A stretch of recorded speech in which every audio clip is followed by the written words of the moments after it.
સંત તુકારામજી ગામની અંદર સત્સંગ કરાવતા હતા. તે દ્વેષીલા લોકોને ગમ્યું નહીં, કારણ કે રોજ નવા સત્સંગ કરાવે, કંઠીઓ પહેરાવે, એટલે દ્વેષી લોકોને ગમે નહીં. પછી સંત તુકારામને ગધેડા ઉપર બેસાડ્યા અને શાકભાજીની માળા પહેરાવી, રીંગણ ને કારેલા, અને અવળે ગધેડે બેહાડ્યા અને ગામમાં ફેરવ્યા. આ પરિસ્થિતિમાં સંત તુકારામજી એટલા બધા સ્થિર રહ્યા કે જાણે કશું જ ના બન્યું હોય, સ્થિત પ્રજ્ઞ. અને આ મહાપુરુષો જ કરી શકે. આ લેવલ પર, આ સ્ટેજ પર ભક્તિનો માર્ગમાં આ મહાપુરુષો જ પહોંચી શકે, એ જ સહન કરી શકે.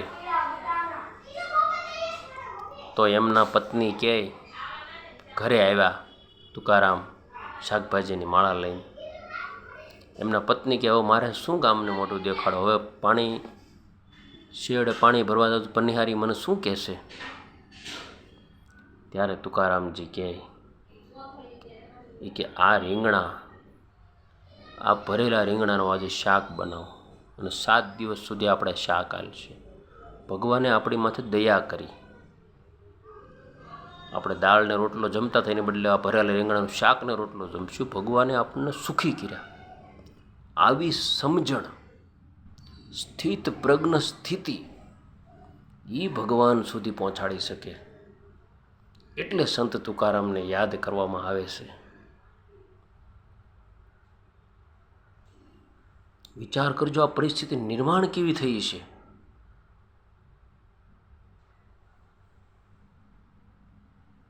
અને આજે એની ઇતિહાસ અમર થઈ ગયો, એની ગાથાઓ ગવાય છે. ક્યારે? કે એમણે કષ્ટ સહન કર્યું. એક સ્થિર બુદ્ધિ, સ્થિત પ્રજ્ઞ સ્થિતિ, આવા મહાપુરુષો આપણને મળ્યા. બસ એમના આશીર્વાદ લઈ, એમના જીવન કવન વાંચીએ તો આપણું જીવન સ્થિર, શાંતિમય અને સ્થિરતામય બનશે. કારણ કે પરમાત્મા તો સદૈવને માટે આપણી સાથે છે. પરંતુ આપણે પ્રયત્ન જ નહીં કરીએ એ દિશામાં આગળ જવાનો, તો પરમાત્મા કેમ રાજી થાય? કદાપી ન થાય, કદાપી ન થાય.